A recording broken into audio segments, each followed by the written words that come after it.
সকলেই একটু মওলার মহব্বতে জবান খুলে জিকির করি, লা ইলাহা ইল্লাল্লাহ, লা ইলাহা ইল্লাল্লাহ, লা ইলাহা ইল্লাল্লাহ, লা ইলাহা ইল্লাল্লাহ, লা ইলাহা ইল্লাল্লাহ, লা ইলাহা ইল্লাল্লাহ, মুহাম্মাদুর রাসূলুল্লাহ সাল্লাল্লাহু আলাইহি ওয়াসাল্লাম। জীবন তোমার নাকের কাছে, মরণ ঘরের পিছে, পরাণ পাখি দিলে ফাঁকি, পরাণ পাখি দিলে ফাঁকি, সবই যে তোমার মিশে। কবর হইছি ছোট একটি মাটির ঘর, সেই কবরে থাকতে হবে সারাটা জীবন ভর। ডানে মাটি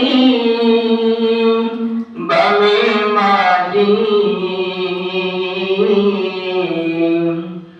নিচে মাটির বিছানা, উপরে বাঁশের জালি, কলা পাতা দিয়া মাটির চাপায়া। সম্মানিত মুসলিম, যে মহান আল্লাহ রব্বুল আলামিন আজ পবিত্র জুমার দিনে দুনিয়াবি সমস্ত কাজকে ফারিগ করে আল্লাহ রাব্বুল আলামিন দুনিয়ার ভিতরে সর্বশ্রেষ্ঠ জায়গা মসজিদ আল্লাহ রাব্বুল আলামিনের ঘরে এসে জুমার নামাজের পূর্বে আমাকে কোরআন ও হাদিস থেকে কিছু কথা বলার সুযোগ করে দিয়েছেন এবং আপনাদেরকে শোনার সুযোগ করে দিয়েছেন। এজন্য আল্লাহ রাব্বুল আলামিনের কাছে কালিমাতু শুকরিয়া আদায় করি, আলহামদুলিল্লাহ।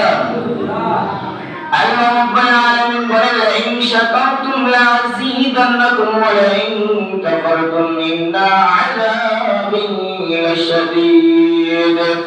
আমার যে বান্দা আমার নামতের শুকরিয়া আদায় করে, আমি আমার ওই বান্দা বান্দার নিয়ামতকে বাড়াই চরকন সুবহানাল্লাহ। চিন্তা করে দেখেন না কবরে কি যাইবা না, ওই কবরে আল্লাহ ছাড়া সঙ্গে কেউ থাকবে না। যে যুবক যদি একটি মেয়েকে ভালোবাসে, ওই মেয়েটার জন্য সারা রাত জাগিয়ে থাকে, কথা বলেন ঠিক না বেশি? কখন প্রেমিকা ফোন দেবে, ওই প্রেমিকার ফোনের আশায় ওই যুবক রাতটা ভর অপেক্ষায় থাকে। আমার এই দুনিয়ায় এই আল্লাহর জমিনে এমন যুবক আছে, কখন তাহাজ্জুদের নামাজের সময় হবে, আমি মাওলা পাকের সাথে তাহাজ্জুদের নামাজের সাক্ষাৎ করে দেব, আমি মাওলা পাকের কদমে সিজদা লাগায়া আমার মাওলার সাথে কথা বলবো, কথা বলেন ঠিক না বেশি? যেই যুবক প্রেমিকার অপেক্ষায় সারা রাত জেগেছে, সেই যুবকের অবস্থা কোথায়? আর যেই যুবকটা সারা রাত শুধু অন্তরে রাখা আমার মাওলার পায়ে কদমে কখন আমি সিজদা দেব, সেই যুবকের রাতটা কাটছে, কথা বলেন ঠিক না বেশি? এবার চিন্তা করে দেখেন কোনটা ভালো। যেই যুবকটা সিজদাতে মাওলার সাথে রাতটা কাটায় গেছে, তার জিন্দেগি ভালো, কথা বলেন ঠিক না বেশি? আর যেই যুবকটা মাওলাকে ভুলিয়া দুনিয়ার মহব্বতে পড়ে সুন্দরী নারীর পিছনে পড়ে পুরো রাতটাকে কাটায় গেছে, তার জিন্দেগি বরবাদ, কথা বলেন ঠিক না বেশি? এই দুনিয়ার শুধু একটু সীমিত মহব্বতের জন্য। বাবা, আপনারা হযরতে মূসা আলাইহিস সালামের ঘটনা শুনেছেন। ছিলেন একজন পয়গম্বর, কি ছিলেন বলেন? পয়গম্বর হযরতে মূসা আলাইহিস সালাম মাওলা পাকের সাথে কথা বলেন, কার সাথে কথা বলবেন বলেন? মাওলা পাকের সাথে হযরতে মূসা আলাইহিস সালাম কথা বলবেন। আজরাইল চলে যায়, আজরাইল চলে গেছে, জানটা কবজ করবে। আর মুসা আলাইহিস সালাতু ওয়াস সালামের সঙ্গে সঙ্গে বলছে, পয়গম্বর মুসা, আমি আপনার জানটা কবজ করতে আসছি। আপনারা জানেন মুসা আলাইহিস সালাতু ওয়াস সালাম ছিলেন একজন রাগী পয়গম্বর। হযরত মুসা আলাইহিস সালাতু ওয়াস সালাম সঙ্গে সঙ্গে আমার একটি চড় মারছে, চড় মারার সঙ্গে সঙ্গে একটা চক্ষু পড়ে গেছে। ওই চক্ষুটাতে আজরাইল আলাইহিস সালাম পাকের কাছে গেছে, আল্লাহ তার কাছে পাঠাইছো জান কবজ করতে, আর একটু হইলে তো আমার জানটাই কবজ হয়ে যাইতো। বলে কেন, কি হয়েছে? বলে আমি যেই বলছি আপনার জানটা কবজ করতে আসছি, সঙ্গে সঙ্গে আমাকে আমার একটা পাপ পড়তেছে, আমার চোখের হাতে করে নিয়ে আপনার কাছে আমি হাজির হয়েছি।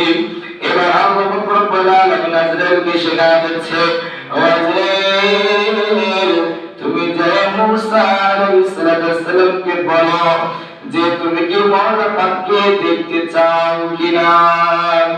এই কথা শিখায়া দিলেন। আজরাইল আলাইহিস সালাম মুসা আলাইহিস সালামের কাছে এসে পয়গম্বরকে সালাম দিয়ে বলতেছে, পয়গম্বর মুসা, আপনি কি মওলা পাকের সাথে সাক্ষাৎ করতে চান কিনা? এবার মুসা আলাইহিস সালাম বলে, আল্লাহকে সাক্ষাৎ করতে চাই, আল্লাহর সাথে আমি দেখা করতে চাই। দেখেন মুহাম্মদ যিনি হবে, কেউ অপরিচিত ছেলে আর একজন অপরিচিত মেয়ে যদি কথা বলে, যদি কানেকশন ভালো হয়ে যায়, যদি তাদের মেয়ে মুহাম্মদ যদি জেনে করে কার বলে কানেকশন ভালো হয়ে যায়, কথা বলে মোবাইলে যদি কথা ভালো হয়ে যায়, ওই যুবক ছেলে মেয়েটাকে দেখার জন্য পাগল হয়ে যায়। কথা বলেন ঠিক না ঠিক? কালো তো তার সুন্দর এটাই লাগে না, আগে ওই মেয়েটাকে দেখা প্রয়োজন। কথা বলেন ঠিক না ঠিক? তেমনি ভাবে পয়গম্বর মুসা আলাইহিস সালাম আল্লাহর সঙ্গে কথা বলতেন, কিন্তু কখনো দেখতে পারেন নাই। মুসা আলাইহিস সালাম আল্লাহকে দেখার জন্য পাগল হয়ে গেছে। যেরকম না সুবহানাল্লাহ। বলে আজরাইল, আর তুমি দেরি করো না, দৌড়ে তুমি আমার জান থেকে কবজ করে আনিয়ে যাও, আমি তো মওলা পাকের সাথে সাক্ষাৎ করতে চাই। এই জন্য মওলা পাকের সাথে সাক্ষাৎ